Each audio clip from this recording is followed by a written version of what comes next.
30명 기준은 언제적부터고 어떤 근거냐 그랬더니 거기에 나온 장학사님도 그냥 문건에 그렇게 되어 있어서 나의 존재가 있는지 없는지 모르고 살아가는 그 아이들과 나중에 이제 비교해봤을 때는 어떤 모습일까. 누가 오더라도 이 장곡 마을과 그 마을에 속한 학교는 이렇게 이런 철학과 이런 걸 가지고 간다. 성공적인 작은 학교, 뭐 다른 외국의 호주의 사례도 그렇고 성공한 모든 가운데는 마을이 있더라고. 그래서 자치가 필요하다라는 생각이 좀 드는데 진짜 뭐 지역 소멸, 그 네. 농촌 지역의 그런 인구 감소 이런 게 막 문제화되고 있는데 어느 정도 그렇게 해결할 수 있는 방법이 전 충분히 있다고 생각이 들어요. 한 아이를 키우기 위해선 온 마을이 필요하다. 저는 그런 지금 이루어지고 있는 현실을 장곡초에서 보고 있어요. 작은 학교 살리기라는 게 생기면서 살려야 되는 존재가 돼버린 거잖아요. 네네. 그냥 당연히 존재해야 되는 건데 그냥 작은 학교를 이렇게도 교육이 될 수 있고 여기서도 충분히 무엇이 이루어질 수 있구나. 작기 때문에 없애야 되고 통폐합돼야 되는 대상이 아니라 그냥 그 존재 자체로 인정해주고 거기서도 뭔가 끊임없이 일어날 수 있는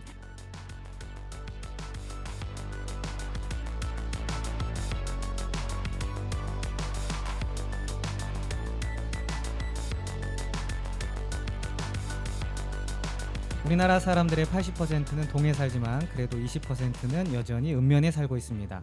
점점 작아지더라도 아직 살맛이 있는 읍면살이에 대해 부드럽고 찬찬히 이야기 나눠보는 시간 자분자분 시작합니다. 네, 안녕하세요. 저는 자분자분 진행을 맡고 있는 공익법률센터 농본의 김용수라고 하고요. 폭염과 폭우가 반복되고 있습니다. 네, 전국이 수해로 많은 어려움을 겪고 있는 시기인데요. 건강하고 안전한 여름나기가 모두에게 필요한 때입니다. 오늘은 자분자분 두 번째 시간이고요. 네, 이야기 주제는 교육, 작은 학교 이야기입니다. 네, 도시와 농촌을 가리지 않고 학교는 지역에 사람이 모이도록 하는 중요한 구심점 역할을 한다고 생각하는데요. 시청자분들도 예상하듯 읍면의 학교가 점점 작아지고 사라지고 있습니다. 그래서 오늘은 농촌 면 지역의 작은 학교를 지키기 위해 구심점 같은 역할을 하시는 두 분을 모셨습니다. 안녕하세요. 네. 네. 안녕하세요. 네, 또 돌아가면서 자기소개를 간단히 해주시면 감사하겠습니다. 저는 홍성군 장곡면에 살고 있고요. 장곡초등학교에 아이를 보내고 있는 양육자이고 그리고 장곡면에서 장곡교육문화 네트워크 활동을 하고 있는 전미영입니다. 잘 오셨습니다. 네, 안녕하세요. 저는 홍성 장곡초등학교에서 아이들을 만나고 있고 아이들을 만난 지 올해 딱 20년이 되는 20년 차 초등학교 교사 김선혜입니다. 반갑습니다. 네, 반갑습니다. 두 분은 다 그 읍면, 그러니까 면 지역의 초등학교에 아이들을 지금 보내고 계신 건가요? 그렇죠. 네. 어쩌다가 저는 네. 서울에서 태어났고 네. 직장을 천안에서 얻어서 살다가 이제 아이가 태어났는데 그래도 아이를 좀 편안하고 건강한 곳에서 키우고 싶은 마음에 엄청난 폭풍 검색을 해서 홍동이란 지역을 알게 됐어요. 그래서 홍동에 있는 갓골 어린이집으로 보내고 싶어서 네. 그때는 갓골 어린이집이 인기가 너무 많아가지고 대기를 해야 됐었거든요. 그래서 대기를 기꺼이 감수하면서 기다렸다가 보내게 되었죠. 아이들의 건강한 양육을 위해서 건강한 양육, 그다음에 마을에 본받을 만한 어른들, 그다음에 믿고 따를 수 있는 뭐 청년들 뭐 이런 곳들이 네. 이곳엔 좀 존재하는 것 같아가지고 찾아서 왔습니다. 그러셨군요. 그럼 우리 미영 쌤은 저는 저도 지방의 작은 소도시에서 태어나서 자라고 했는데 저의 동경은 항상 농촌이었어요. 왠지 모르겠어요. 그냥 작은 시골 마을에 가서 살고 싶은 그런 마음이 어릴 때부터 있었고 그러다 보니까 또 그런 생각을 가진 또 남편을 만나고 또 아이도 그런 곳에서 좀 키우고 싶다. 그렇게 해서 자연스럽게 저는 이곳 홍성에 온 것 같아요. 오늘 이제 주제가 작은 학교이니만큼 이 보고 계시는 시청자분들도 작은 학교를 잘 모를 수도 있어가지고 두 분을 통해서 좀 그게 뭔지부터 좀 알아가면 좋을 것 같은데 이게 작은 학교라는 게 구체적으로 뭔가요? 이제 1999년도에 교육부에서 농어촌 학교 통폐합을 추진합니다. 그런데 이제 그렇게 되다 보니까 폐교 위기 학생들이 너무 많아진 거예요. 폐교 위기 학교들이. 네. 그래서 소규모 학교에서 우리 학교를 좀 살려보자라고 이제 어떻게 보면 작은 학교 살리기 운동에서 시작되었던 거죠. 작은 네네네. 학교라는 말은. 네네. 그래서 경기도에 지금 엄청 유명한 남한산 초등학교, 음. 그다음에 충남 아산에 있는 거산 초등학교가 이 작은 학교 살리기 운동으로 다시 거의 폐교 위기에서 기적적으로 다시 살아난 우수 사례로 생기고 있고, 그 이후에 경기도의 김상곤 교육감님이 이제 취임하면서 이제 혁신학교, 학교 공교육을 좀 바꿔보자 이런 물결과 그 당시에 이제 진보 교육감이 곳곳에 이제 당선되면서 그래 공교육을 좀 어떻게 바꿔볼까 하는 그런 가치가 작은 학교 살리기 운동 본부랑 좀 맞아 떨어져가지고 그때 이제 새로운 학교 네트워크 뭐 이런 것처럼 생기면서 이제 혁신 학교가 작은 학교 중심으로 학교 혁신이 이루어지기 시작했죠. 그래서 그게 지금까지 이제 이어지고 있는 말인 것 같습니다. 그러면 기본적으로는 좀 규모가 작은 농어촌 학교를 네. 이게 법적 용어는 아니겠지만 이름하여 작은 학교라고 네. 부르는 걸로 이해를 하면 되겠네요.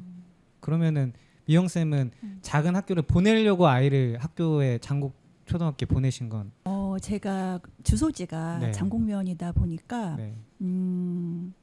그냥 제가 살고 있는 음. 면 지역에 있는 학교를 가는 게 당연하다라고 생각해서 저희 큰 아이를 이제 장곡초등학교에 입학을 시켰고, 그러니까 그때 뭐 작은 학교 뭐 이런 개념 없었어요. 그냥 들어갔을 때부터 워낙 작은 수의 아이들이 있어서 네네네. 그냥 근데 그때만 해도 우리 큰 아이가 다닐 때만 해도 40명대 50명대였어요. 그때가 몇 년도일까요?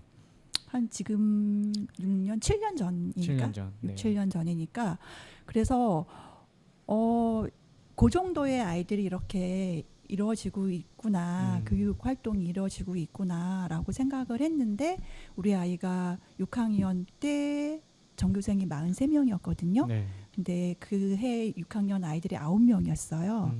근데 그 9명 아이들이 졸업을 하니까 43이라는 숫자가 앞에 숫자가 바뀌는 거예요. 30대로. 30대로. 네네. 근데 9명이 졸업하고 들어온 입학생은 더 적게 들어오니까 30대로 줄어들면서 그때부터 제가 조금 이거 가만히 있으면 안 되겠구나. 근데 그때부터 작은 학교 살리는 그런 거에 되게 관심을 많이 갖고 움직이려고 했고, 찾아보니까 이제는 작은 학교라는 개념보다는 더 알아보니 그 60명 이하의 학교는 소규모 학교로 해서 그 소규모 학교를 적정 규모 학교 통폐합이라는 그런 어떤 정책으로 묶어서 폐교하려는 그런 거를 알게 됐죠. 그러면서 그때부터 좀 이거는 좀 지역의 문제고 함께 우리가 뭔가 지혜를 모아서 학교를 살리는 쪽으로 좀 가야 되지 않을까? 그때부터 제가 고민을 많이 좀 했던 것 같아요. 그때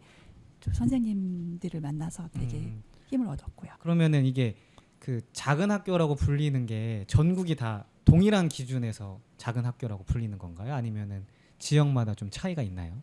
작은 학교라는 말이 전국에서 쓰일까? 이런 네. 이제 저도 좀 궁금증이 생기긴 하는데 네네. 작은 학교 살리기 운동이라는 그런 말은 네. 전국적으로 아. 이제 그런 네트워크 교사 조직이 있거든요. 아, 작은 학교 살리기. 예. 그래서 그 기준을 어디에 두느냐는 좀 다를 수 있겠지만 네네. 그 작은 학교라는 용어는 전국적으로 사용되는 것 같습니다. 네. 그래서 기준이 되는 뭐 학생 수, 소규모 학교, 뭐 작은 학교 기준이 되는 학생 수가 그러면 따로 정해진 건가요? 제가 알고, 선생님이 더 잘 알겠지만 네네. 제가 알고 있기로는 교육부에서는 100명 이하의 학교를, 학생 수가 100명 이하의 학교를 작은 학교라고 규정을 짓고, 네. 그 중에서도 60명 이하의 학교는 소규모 학교로 그 용어를 그렇게 쓴다고 들었어요. 아, 그러면 행정적 용어로는 그냥 소규모 학교가 곧 이제 작은 학교로 이해되는. 네. 그리고 이제 운동적 차원에서는 이제 통폐합하기보다는 그 학교의 고유의 가치를 지키는 학교 살리기 운동으로 이해하면 되는 거군요. 작은 학교는 그런 의미가 있다라고 보면 될 것 같고. 그러면은 두 분이 살고 계시는 충남에는 많나요? 이런 소규모 학교, 뭐 작은 학교가? 그렇죠, 많죠. 그 충청남도에서 이제 매년 네. 작은 학교 운영 계획이라는 것들을 이제 계획해가지고 네. 이제 발표하는데 그 계획서에 따르면 네. 거의 한 50% 정도가 초등학교의 경우 작은 학교라고 나와 있더라고요. 2025년도에. 그다음 중학교는 25.7%, 아, 중학교도. 네, 고등학교도 0.8% 정도는 그 작은 학교에 해당된다. 네. 근데 이게 이제 향후 10년이 갔을 때는 더 비율은 더 높아지겠죠. 점점 더 많아지고 있으니까. 올해 장곡초등학교 학생 수는 30명이에요. 30명. 네. 그러니까 소규모 학교 그 기준에 아니지. 소규모 학교 아니라 적정 규모 학교 육성 정책에 의한 통폐합 그 대상학교. 대상학교가 되는 거죠. 어. 그래서 30명 이하의 학교는 그 여러 가지 이유를 들어서 다른 학교와 통폐합을 시키는 그 대상에 들어가는데 네. 이제 우리 학교도 그 대상 학교가 될 수 있는 거죠. 학부모로서 왜 30명 이하가 되면 통폐합 대상 학교로 지정한다고 생각하세요? 왜 그러는 걸까요? 교육 당국이. 경제적인 논리 아닐까요? 그 경제적인 학교를 네네. 유지하기 위해서는 돈이 네. 너무 많이 드니 네. 옆에 있는 근데 그런 학교가 지금 홍성군에 네. 우리 학교만 있는 게 아니라 학교가 여러 있으니까 그런 학교를 묶어서 하나의 학교로 그냥 통폐합해서 그렇게 좀 운영하고 관리하기 제가 보기에 그래서 너무 부당하다는 생각이 드는 거죠. 저희는 뭐 옆에 일례로 그런 그 적정 규모 학교 육성으로 통폐합된 학교의 사례를 있거든요. 바로 네. 연마을에 네네. 그런 걸 봤을 때 세 개의 학교가 묶여서 하나의 학교로 만들어졌어요. 몇 네. 년 전에. 그랬을 때 지금 그 아이들의 어떤 교육 환경이라든지 그리고 여러 가지 그 교육 여건이라든지 그게 더 좋아졌을까라는 걸 저는 아니라는 물음표가 생겼고 그러니까 이게 한 면에 한 학교가 있어서 그래도 그 같은 면이라는 생활권이 있고 네. 같이 그 소통되는 그게 관계가 있잖아요. 네네네. 그만큼의 범위가 있잖아요. 네네. 그걸 넘어버려서 다른 면과 다른 면을 합쳐서 만들었기 때문에 그 범주가 너무 커져버린 거예요. 등하교의 범주. 네, 네네네. 등하교의 범주도 그렇고 학부모의 활동도 그런 거예요. 학부모의 활동. 그러니까 한 면에 그 학부모들끼리 모여서 같이 이야기하고 우리 아이들 위해서 학교를 위해서 이렇게 하자라는 그 범위가 있을 텐데 그게 그러니까 이 면이 다 떨어져 있으니까 통합이 안 되고 각각 그러니까 그런 활동도 제대로 잘 되지 않는다는 얘기도 저는 좀 들렸고 아이들의 그 뭐 교우 관계라든지 그게 반에 학생 수가 많아진다고 해서 교우 관계가 좋아진다거나 학교 가는 게 즐거운 학교가 된다거나 그러지는 않다는 거죠. 네, 너무 경제적인 원리로만 조금 이거를 정책을 접근하고 있는 것이 네, 아닌가. 그래서 그런 면에서 좀 다시 생각했으면 좋겠다라는 의견을 저희는 내고 있죠. 근데 이제 듣다 보니까 그 충남 같은 경우는 30명을 적정 학교 규모라고 지금 근거를 두고 있는 거잖아요. 그 해야 된다. 30명의 근거가 있나요? 왜 30명인지에 대한? 저도 사실 그게 좀 궁금했거든요. 네네. 그래서 이제 그런 작은 학교 담당하시는 네. 분에게 여쭤봤을 때 네. 그냥 상식적으로 네. 한 반에 두 모듬 정도는 있어야 되지 않겠니? 네. 이러면서 그럼 두 모듬 정도면 6명, 그다음 뭐 6개 학교 있으니 6학년 있으니까 36명 뭐 이렇게 얘기를 하시긴 하셨어요. 근데 그 정확한 근거가 어디에서 산출됐는지는 저희도 아무도 모르는 거죠. 네네. 근데 이제 그 조례에 의해서 운영되고 있고 그 조례가 왜 그렇게 만들어졌는지는 어디에도 근거가 남아있지 않으니까. 그럼 그 적정 학생 수라는 게 다른 지역은 다를 수도 있겠네요. 그렇죠. 다 다르죠. 그 30명보다 적은 지역도 있나요? 네. 네.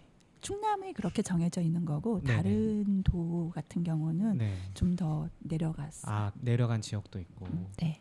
10명 기준인데도 있고. 10명 기준인데도 네, 있고. 네. 그래서 충남 작년 같은 경우에 그 적정 규모 육성 그 정책 알리는 곳에 참여를 해서 그 30명 기준은 언제적부터고 어떤 근거냐 그랬더니 거기에 나온 장학사님도 그냥 문건에 그렇게 되어 있어서 딱히 이유는 없다. 잘 모르겠다 이렇게 나도 잘 답변하시더라고요. 네, 네, 네. 네. 결국은 이제 두 분이 걱정하시는 거는 면이라는 작은 마을의 학교 하나가 사라지는 것이 우려되는 거잖아요. 네. 왜 그 면에 학교 하나 있는 게 중요한 걸까요? 일단 그냥 네. 마을에 뭔가 생동감 있고 활력 있게 하는 그 가장 구심점이 저는 학교인 것 같아요. 네. 그 칠 예를 들자면 네, 좀 그런 이야기를 많이 해주시면 제가 좋을 것 그 처음에 장국으로 왔을 때는 그리고 우리 아이가 처음에 들어갔을 때는 뭐 40명, 50명에 다니긴 했지만 학교 그때는 뭐 학교가 없어질 거라는 생각을 전혀 안 했겠죠. 네네. 어르신들이. 네네네. 그러니까 그냥 조용히 학교 갔다가 오고 별일 없으면 되는 거고 뭐 그랬었는데 이제 조금 수가 줄어들면서 뭔가 이 학교의 중요성을 같이 한번 알려보자. 그리고 학교 안에서만 애들이 왔다 갔다 이제 밖으로는 안 나왔었어요. 근데 한 4, 5년 전부터는 그 장곡초 아이들이 마을 바깥으로 나와서 활동도 많이 하고 뭔가 마을 분들하고 관계를 맺으면서 움직이니까 마을 분들이 상당히 좋아하세요. 그리고 요즘 농촌에 애들이 없어서 애들 구경하기 어렵다 그러는데 네. 얘들이 그냥 같이 제잘제잘하고 그 마을길만 이렇게 논두길을 걸어가도 어르신들이 그렇게 좋아하고 반가워하고 인사하고 그러거든요. 네네. 그러니까 아이들의 웃음소리가 있는 네. 그런 마을 상상만 해도 좋죠, 그죠? 네네. 근데 그래서 이 아이들하고 같이 선생님들하고 이야기를 해서 좀 그 바깥으로 나와서 축제도 하고 잔치도 하고 애들이 발표회도 하고 했어요. 네네. 그러니까 2년 전에 아이들을 데리고 나와서 면사무소 앞마당에서 그 1년 감사하게 잘 살았다라는 그 주제로 감사 나눔 잔치를 했는데 감사 나눔 잔치. 네, 네. 감사도 나누는 잔치. 네, 그래서 했는데 그때 아이들이 부스 운영도 하고 학부모님들이 나와서 음식해서 나눠주고 마을 분들이 공연 같이 함께 하면서 구심점이 된 거예요. 그러니까 완전 진짜 동네 잔치가 된 거예요. 그래서 뭐 아나바다 장터도 열고 그러면서 활기가 생기고 그러면서 저희가 뭐 마을 안에 이 학교라는 그 구심점은 정말 되게 중요한 역할을 하는구나. 그리고 아이들이라는 그 주는 선물 같은 그런 어떤 기운과 매력이 있죠. 맞아요. 네, 매력이 있죠. 그 아이들이요. 유치원 애들이 나와서 4명인가 나와가 이렇게 모션 취하고 난타 하는데 네. 진짜 그 어르신들의 그 얼굴을 보고 있으면요. 네. 그렇게 좋아할 수 없어요. 아이들도 좋아했겠죠? 그리고 아이들은 뿜뿜이죠. 어른들만 좋아하진 않았을 것 네, 같아요. 네. 아이들도 너무 네. 자존감 넘치는 네, 시간을 그렇죠. 그러니까 보냈을 것 같아요. 그런 거를 저희가 경험을 하니까 이런 건 매년 있어야겠고 근데 학교가 사라진다면 아이들이 없다면 이런 걸 할 수 있을까? 그리고 또 제가 중요하게 좀 생각하는 건 그 마을이라는 건 어른도 있고 아이도 있고 청년도 있고 장년도 있고 다 어우러져서 뭔가 이렇게 돌아가는 순환되는 그런 생태계가 만들어져야 되는데 그 젊은 분들이 이 마을로 들어올 때 가장 크게 보는 게 학교가 있냐, 네네. 내 아이가 다닐 학교가 있냐 그걸 제일 크게 물어보고 그 학교는 어떤 학교냐고 물어봐요. 그래서 학교가 있고 없고는 그 젊은층이 유입되고 유입되고 들어오고 나가고 오지 않고 이거에 굉장히 큰 기준이 되는 거죠. 그렇죠. 새롭게 농촌에 들어오려고 하는 아이를 키우시는 부모님들 입장에서는 그쵸. 학교의 유무가 지역을 선택할 때 결정적인 역할을 네. 할 수 있겠네요. 네. 제가 초반에 이제 저희 소개할 때 말씀드렸듯이 저도 이곳에 이제 올 수 있었던 계기도 이곳에 홍동이라는 마을에 어린이집과 학교와 중학교가 이렇게 존재하고 있었으니까 정주를 선택할 수 있는 첫 번째 순서가 학교인 것 같아요. 그래서 그 학교가 그 마을에 있냐 없냐는 이제 외부에 있는 사람들이 이 정주시키는 여건 중에 가장 중요한 요건이다라는 생각이 들어요.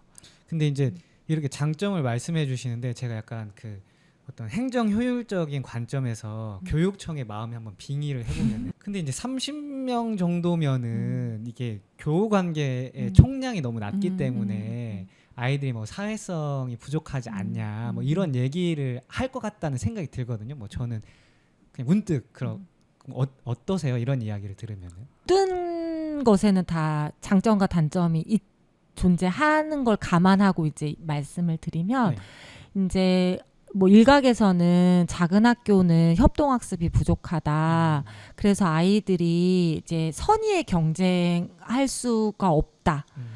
그래서 뭐 존중감이 좀 낮아질 수 있다. 이렇게 표현하시는 분들도 계시는데 사실 작은 학교이기 때문에 40분의 수업 시간 속에 담임 선생님이 그 아이에게 1대1로 다가갈 수 있는 그 시간과 그 열정은 큰 학교 30명, 32명보다 훨씬 더 크잖아요.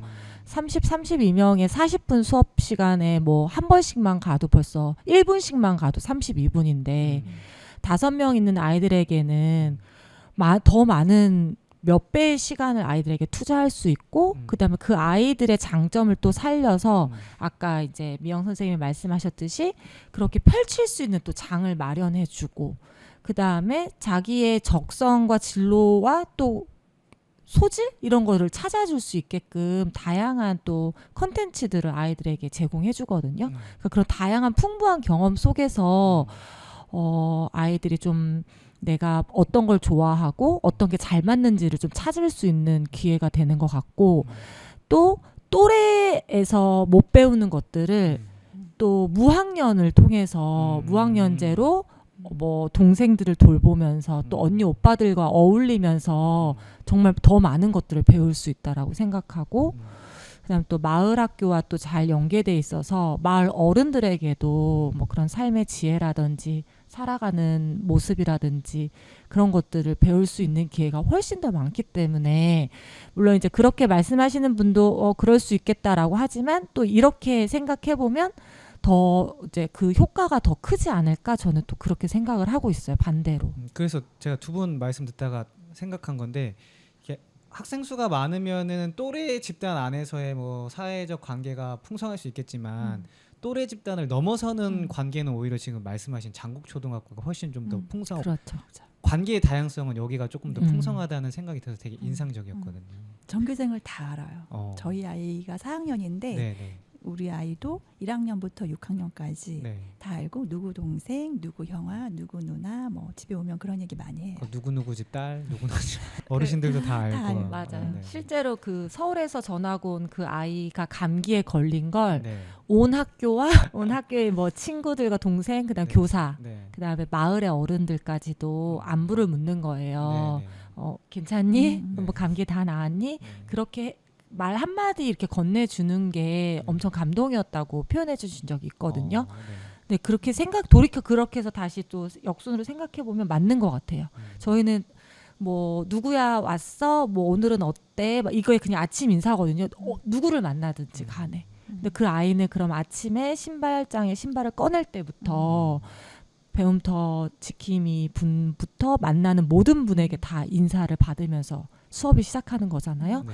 그렇게 에너지를 받는 것과 그냥 나의 존재가 있는지 없는지 모르고 살아가는 그 아이들과 나중에 이제 비교해 봤을 때는 어떤 모습일까? 그거는 이제 각각의 상상 속에.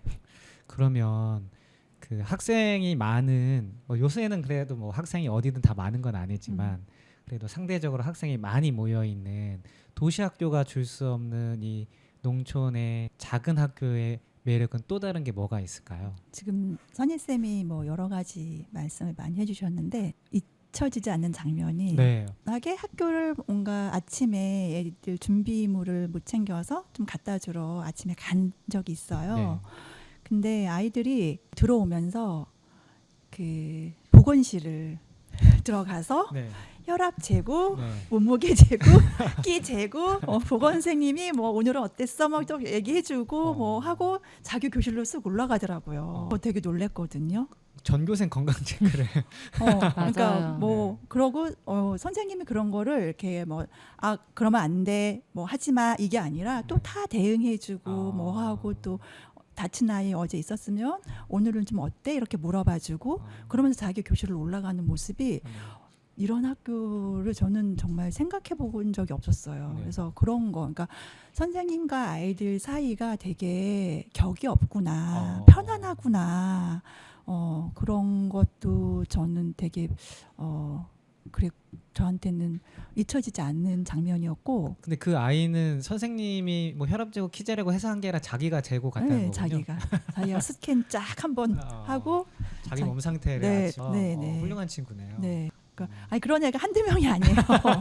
그렇게 이제 반 친구들끼리 3, 3, 5 지어가지고 그렇게 한번 보건실을 거쳐서 자기 교실로 올라가고 그런 모습에서 되게 좀 놀라웠고, 저는 작은 학교가 가장 빛났을 때, 네. 작은 학교가 이래서 작은 학교라고 했을 때 저는 코로나 시기 모든 학교가 문을 닫고 아이들이 다 집에 머물러 있을 때 우리 아이들은 학교 갔었어요. 학교 갔었고 교육을 받았었어요. 그때 당시에는 다 온라인 교육이라고 해가지고 집에 많이 그쵸. 있고 그 온라인 학습이라는 게 사실 세심하게 돌볼 수 없었던 시기잖아요. 그 그럼- 시기에 진짜 또 선생님 또 아이들이 소규모이다 보니까 선생님들이 한 명 한 명씩 다 이렇게 체크를 해주시고 만약에 그 코로나에 걸려서 못 온 아이 같은 경우는 학습지라든지 그 필요한 것들 다 챙겨서 집집에 또 배달까지도 해주시고 그러면서 그때는 정말 앞으로의 학교는 다 작아져야 되지 않을까? 그 정도로 네네. 연단의 학교이기 때문에 가능했던 네네네. 순간들이네요. 그럼 선혜 쌤은 기억나는 이런 어떤 장곡초등학교라고 언급해도 되겠죠? 네네. 장곡초등학교 어떤 빛나는 순간들. 저는 가장 빛나는 순간은 마을과 함께하는 잔치? 아까 잠깐 언급하셨던 네, 그런 잔치들을 몇 개 기획해서 운영해봤는데 네. 그냥 지나가던 할머니도 들어오셔서 아이들과 어울리고, 그 다음에 마을에서 만났던 선생님도 마을 선생님도 어울리고, 그 다음에 그냥 편안하게 노래도 부르고 아이들의 노래도 막 엄청 대단한 공연은 아니었지만 그런 소소한 공연에 서로 격려해주고 그런 따뜻함을 작은 학교만이 가질 수 있지 않나. 그 다음에 그렇게 하면서 선생님들과 또 학부모님과 그다음에 학생과 좀 이렇게 유대감이 생기는 거. 사실 요즘 선생님들은 학부모와의 관계를 매우 어려워하거든요. 그런데 이제 작은 학교는 정말 평화롭거든요. 평화로운 공동체라는 그 말이 너무 찰떡인 것 같아요. 이런 매력과 빛나는 순간들이 넘치는 장곡초등학교가 그럼에도 불구하고 네. 계속 숫자가 줄어가고 네. 있고 적정 규모 학교, 충청남도 교육청에서 정해놓은 적정 규모 이하로 내려가고 있잖아요.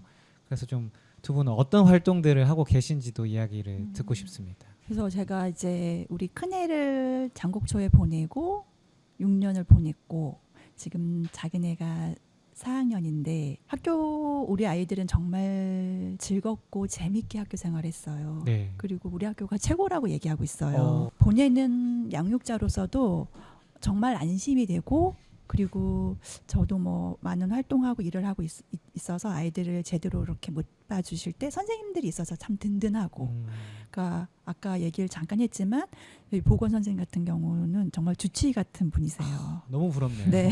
그래서 다쳐서 선생님이 딱 해서 오면은 또 집에서 갈아서 할 수 있는 것까지 메모를 딱 해서 주시고, 오히려 엄마가 이거 갈아야 돼라고 얘기하면은 안 듣는데 보건 선생님이 하라고 했어 하면은 바로 하고, 그러니까 얼마나 이렇게 안심이 되겠어요. 학교를 이 장곡초에 다니는 이런 양육자로서. 그러니까 좋은 점이 너무 많은데 우리끼리만 너무 알고 있어서 너무 안타까웠던 거예요. 그리고 진짜 막 과밀 지역에서 아이들 이야기 들어보면은 너무 안타깝고 진짜 막 이런 순간들이 있어서 그러면 우리 학교를 좀 알리자.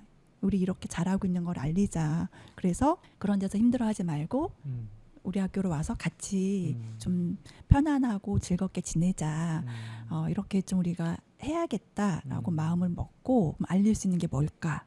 이렇게 해가지고 저희가 이제 선생님들하고 머리를 맞대고 이렇게 의논을 해서 또 선생님들이 그 작년에 교육부에서 공모하는 농어촌 참 좋은 학교, 네, 농어촌 여기, 참 좋은 학교. 네, 여기에 또 응모를 하셔가지고 저희가 최종 선정이 됐어요. 작년에. 축하드립니다. 네. 네. 전국 8개 학교. 전국에 8개 학교. 전국 네. 전국에서 8개 네. 장국초등학교 초중 합쳐서 8개 초중 합- 지정이 돼서 지정됐습니다. 저희 또 학교 홍보 영상도 찍고 알리고 그랬는데 좀 더 올해는 더 적극적으로 이거를 해보자라고 해가지고 저희 아까 제가 처음 소개를 했을 때 제가 장고 교육문화 네트워크라는 단체에서 일을 하고 있는데 그 단체에서 어서와 장국은 처음이지라는 캠프를 열었어요. 네. 네, 올 6월에 2박 3일 캠프를 열었는데 이제 학령기 자녀를 둔 그 부모님과 아이들이 와서 장곡 초등학교와 장곡면과 이렇게 마을을 경험해보고 한번 이런 학교에 다녀보면 어떻겠니라는 질문을 던지는 그런 캠프를 열었는데 저희가 처음 해보는 거라서 이제 작은 규모로 네. 5가정 20명 기준으로 저희가 모집을 하자라고 해서 조마조마한 마음으로 이제 웹자부를 만들어서 뿌렸는데 신청자가 막 들어오는 거예요. 들어와서 일주일도 안 됐는데 13가정에 53명? 오. 네. 굉장히 수요가 많았네요. 네네. 그래서 저희가 그 받아줄 수 있는 입장이 아니어서 일주일 안에 딱 그 마감을 하고 그 중에서 이제 최대한 어떻게 회의를 거쳐서 6가정을 저희가 초대해서 2박 3일 캠프를 했고 그 캠프를 하고 난 다음에 한 가정이 전학을 결정했어요. 그래서 8월 18일에 이사를 오고 장곡초등학교로 전학을 오기로 했습니다. 그리고 초등학교가 가진 매력과 마을이 함께 했던 거였어요. 이 힘은 진짜 저희 이번에 이거 캠프할 때 면장님부터 주민자치회 회장님 여러 마을의 단체에 계시는 분들이 얼마나 많은 힘과 지지를 응원을 보내주시고 그 마을에서 나는 오생미 특산품과 누룽지와 막 선물로 주시고 그분들의 피드백을 받았을 때 학교도 너무 좋은데 마을과 함께해서 너무 좋대요. 그게 너무 느껴졌대요.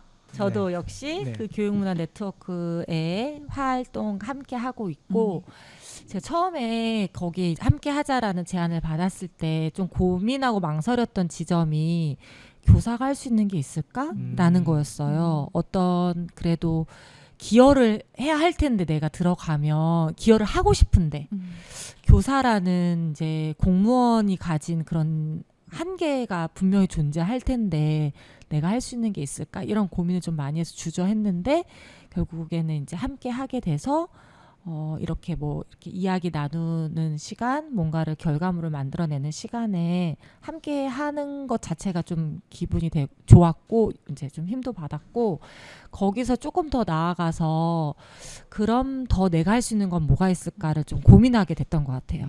그래서 찾아보니 충청남도에 작은 학교 연대가 있어요. 작은 학교 살리기 연대가 이제 조직되고 있어서 그쪽에 좀 함께 해봐야겠다라고 생각을 해서 이제 그 네트워크에 가입을 하게 됐고 또 더 발전적으로 뭘 할 수 있을까 고민은 계속 하고 있어요. 네. 그래서 그러니까 저희 큰 아이가 학교를 들어갈 때 초반기만 해도 마을에선 움직임이 있었어요.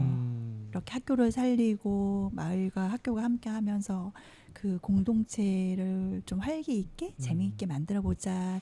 학교 바깥에서는 조금씩 움직였는데 학교에서 문을 안 열어줬어요.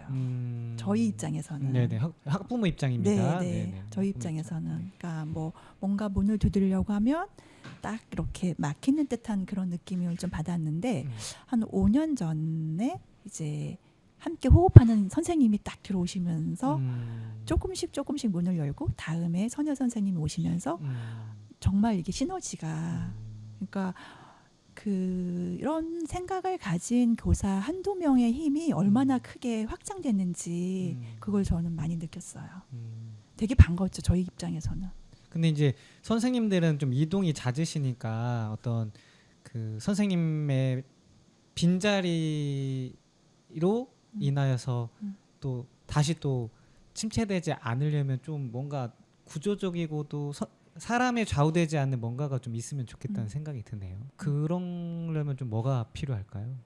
제가 저의 경험으로 보면 네. 선생님들이 오셔서 그 최장으로 있을 수 있는 시간이 5년인데 네네. 그러니까 뭔가 만들어진 상태에서 5년이 주어진다면 그걸 문화로 만들고 기반으로 만들기에는 시간이 좀 어느 정도 됐는데 없는 상태에서 처음 출발해서 5년까지는 이제 만들어 놨어요. 그 상태에서 선생님들이 가시고 다른 분이 들어오시면서 그게 연결이 안 되면 힘들죠. 그래서 지금 고민입니다. 그러면 네, 선생님 얘기도 한번 들어봤으면 좋겠어요. 선생님 뭐 얘기? 글쎄요. 그 정말 난제고 모든 혁신학교와 작은 학교의 고민 지점이고 그 문화를 지속시키기 위해서 무엇을 해야 할까라고 고민하다 보니까 그래도 그 마을과 그러니까 지자체하고 그다음에 학부모님, 학교가 함께 이제 할 수 있는 뭐 그런 장치가 있으면 좋을 것 같아요. 어떤 장치는 뭐 상상을 좀 더 해봐야 되겠지만 누가 오더라도 이 장곡 마을과 그 마을에 속한 학교는 이렇게 이런 철학과 이런 걸 가지고 간다라는 장치들을 좀 마련하면 어떨까. 그러려면 좀 많은 부분의 변화가 필요하기도 하겠죠. 그다음에 이제 교사뿐만 아니라 학교장, 그다음에 관리자분 그런 분들까지도 다 뭔가 좀 변화가 필요하긴 할 것 같아요. 유지시키기 위해서. 그러면은 지금 열심히 학교를 회복시키는 활동들을 하고 계신데 그 활동 중에 가장 어려움은 어떤 어려움이 있으신가요? 가장 어려운 건 사람이지 않을까. 관계? 모든 사람들이 똑같은 생각을 할 수는 없죠. 그렇기 때문에 선생님들 안에서도 생각을 모아야 하고 그다음 또 새롭게 오신 분들 여기에 전혀 이 문화를 1도 경험해 보지 못하고 전혀 다른 문화 속에서 살다가 이제 발령받아서 오신 그분들이 여기에 또 어떻게 잘 융화될 수 있도록 하기 위해선 이제 좀 중간자적인 입장이 필요한데 그냥 좀 성공적인 작은 학교 뭐 다른 외국의 호주의 사례도 그렇고 성공한 모든 가운데는 마을이 있더라고요. 마을과 함께하지 않은 학교들은 소멸했고 마을과 함께했고 그 마을 속에서도 학교장의 의지가 또 강한 마을은 지속 성장하고 있고 제가 초반에 말씀드렸던 아산에 있는 거산초등학교도 그냥 일반 교사가 초빙 교장으로 간 아주 드문 사례예요. 그래서 그 처음엔 반발도 많았겠죠. 뭐 자격도 없는 사람이 왜 그런 걸 교장으로 나갔냐. 그래서 막 그래 쓸 수도 있겠지만 지금 결론적으로 봤을 때는 그 학교는 너무 성공적인 사례로 남아 있고 지금도 지속 가능하기 때문에 그런 좀 상상력을 좀 펼칠 수 있었으면 좋겠어요. 누구든 할 수 있으면 해보는 그런 좀 유연한 교직 문화? 저는 선생님의 역할이 되게 중요하다고 생각하거든요. 말씀드렸다시피 마을에서는 함께 하려는 준비를 하고 있었고 계속 문을 두드렸고 그런데 받아주지 않을 때는 그게 이제 우리들만의 어떤 그걸로 멈춰 있는데 이거를 같이 받아주고 연결시켜주는 선생님 몇 분만 학교에 딱 계시면 진짜 확 꽃을 피우더라고요. 그래서 금방 말씀하신 것처럼 유연한 교직 그리고 거의 비슷해요. 그리고 이제 학교장의 어떤 의지나 철학, 생각 이것도 굉장히 중요하다라는 제가 지금 네 분, 5분의 교장 선생님을 거쳤거든요. 장곡초등학교에서.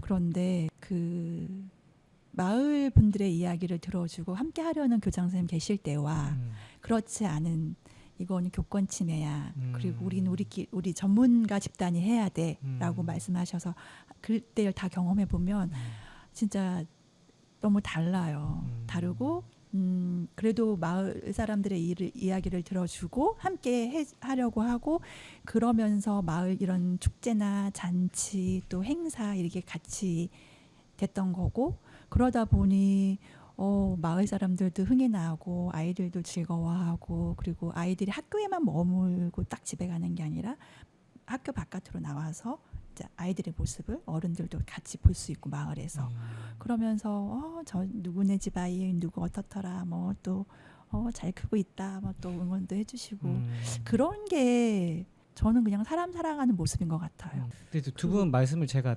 들어보니까 물론 그 어떤 특정 위치에 있는 사람들이 어떤 사람들인가 되게 중요하다는 말씀처럼 들리기도 하지만 결국 그 권한을 가지신 분과 면사무소와 마을 어른들과 학부모와 교사가 무엇을 결정하고 하느냐 네, 이렇게 들리거든요.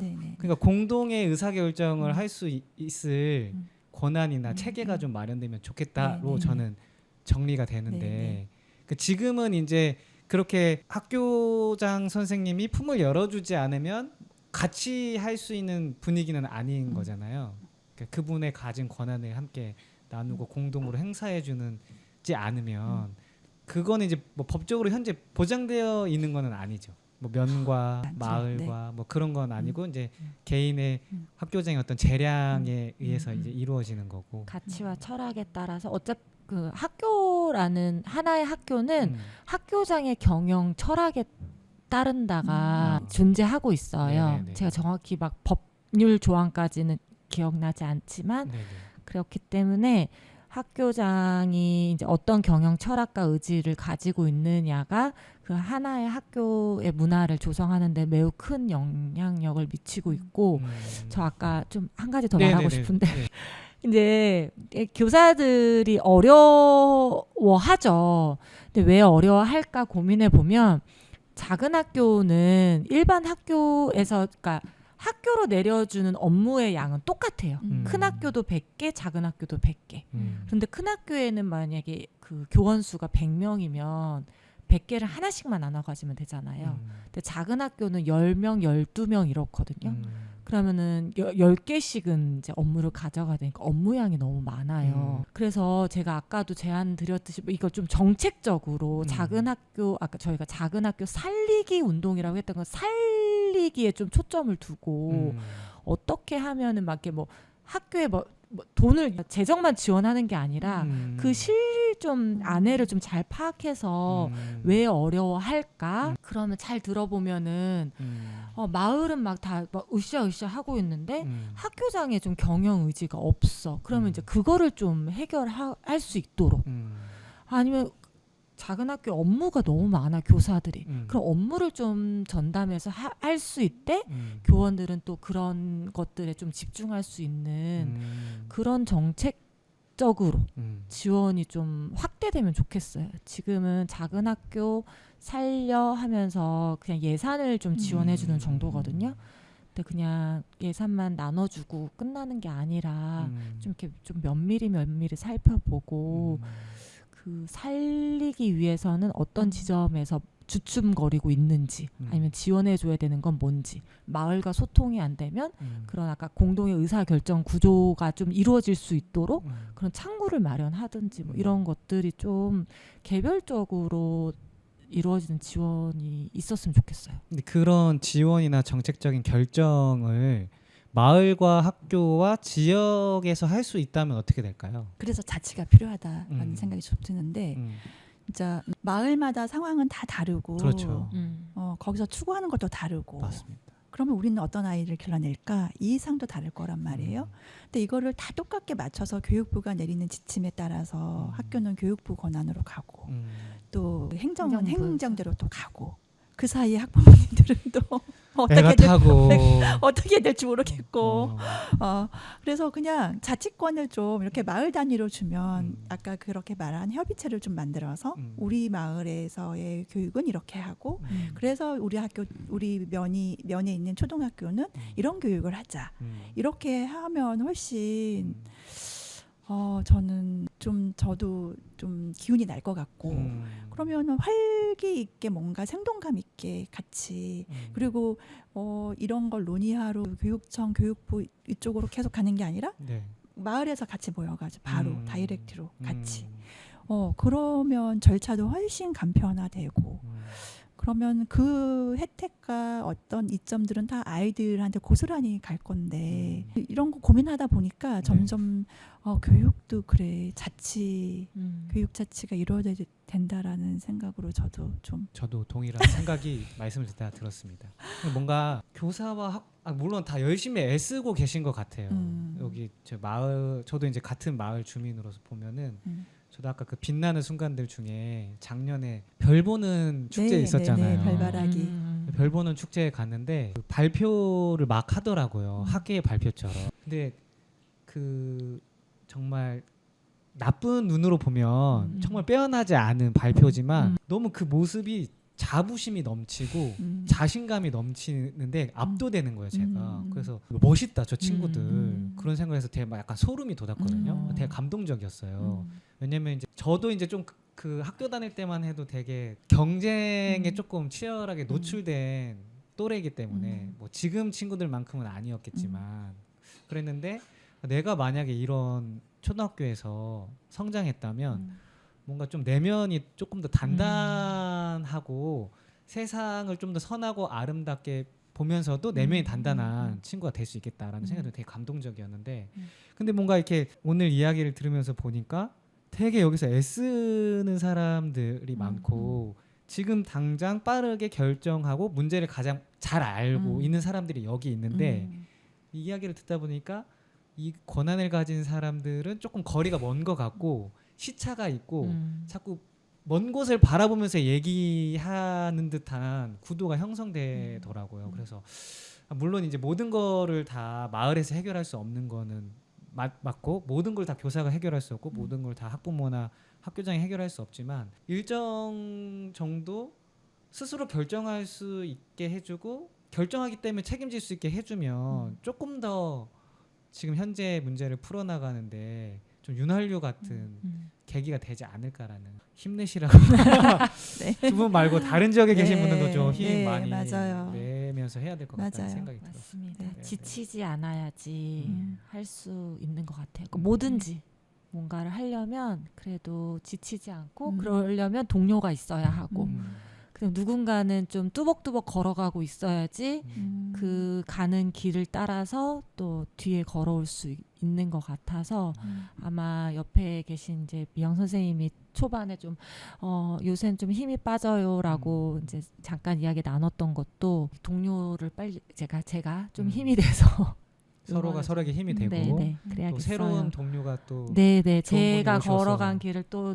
다음 또 선생님이 오셔서 또 가고 그렇게 조금씩 하다 보면은 또 변하지 않을까요? 뭐 학부모와 교사와 뭐 학교장과 뭐 면사무소 행정이 같이 뭐 공동의 의사결정을 할 수 있게 됐다라고 한다면 가장 먼저 해보고 싶은 일은 어떤 일인지가 좀 궁금해요.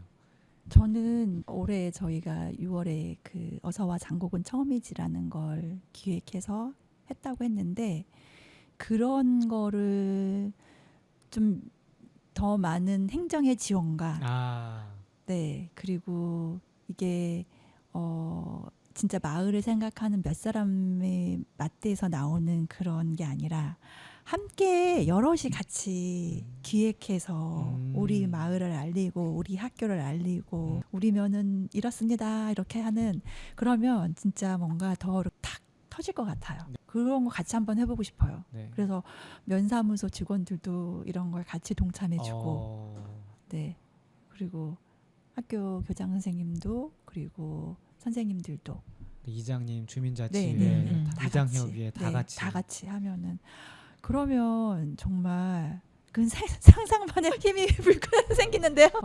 아직까지 우리 마을이나 학교에 대한 어떤 선생님들이 작년에 그 해서 만든 홍보 영상과 그리고 지원을 받아서 만든 영상이 있지만 그 다음에 못 나오고 있어요. 예산도 없고, 네, 일단 돈이 없어요. 그러니까 그런 걸 지속적으로 네. 우리 마을은 이런 마을입니다. 그리고 우리 학교는 이런 학교입니다. 하고 계속 알리고 싶은데 네. 없어요. 일단 여기 저기 장곡초등학교 요 그 모임에는 예산만 들여도 네. 한결 네, 수월하겠네요. 네. 당장 뭐 맞아요. 권한을 달라는 게 아니라 네, 네. 예산만이라도 네, 좀. 네. 그러면은 우리 전국면 음. 인구도 늘릴 수 있습니다. 네. 지역과 마을과 학교와 면사무소가 힘을 합치면 네, 네, 네. 사람도 모일 수 있습니다. 뭐 지역 소멸, 그리고 네. 농촌 지역의 그런 인구 감소 이런 게 막 문제화되고 있는데 어느 정도 그렇게 해결할 수 있는 방법이 전 충분히 있다고 생각이 들어요. 선생님으로서 네. 저도 좀 비슷한데 네. 저는 약간 좀 말도 안 되는 상상을 펼쳐보고 싶어요. 예를 들면 네. 통폐합돼서 폐교된 학교가 있잖아요. 학교 부지에 막 할 수 있는 것들, 뭐 교육도 그렇고 교육뿐만 아니라 아이들과 할 수 있는 다양한 콘텐츠들을 그쪽에 좀 집약해가지고 네. 함께 즐기는 그런 축제 같은 것들을 네네네. 분기별로 여는 거예요. 어. 봄, 여름, 가을, 겨울로. 근데 그 통폐합 학교에 뭔가를 만드는 것부터 행정 절차가 쭉 걸리거든요. 아 그렇군요. 네. 그리고 또 이제 이나 또는 이 마을 주민자치회를 두드리는 것도 면장님들 두드리는 거 너무 어렵고. 근데 그런 의사 결정체가 딱 있다면 거기서 막 뭐 알아봐야 돼요. 이거는 우리 권한이 아니에요. 막 이런 게 아니라 거기서 탁탁탁 결정되는 거잖아요. 그럼 그 폐교된 학교를 변신시키는 그런 프로젝트 하나 해가지고 그 과정 속에서 멋진 공간으로 탈바꿈하고 그 속에서 아이들이 아이들뿐만 아니라 마을 마을 분들 사람들. 모두가 다 같이 즐기고 음.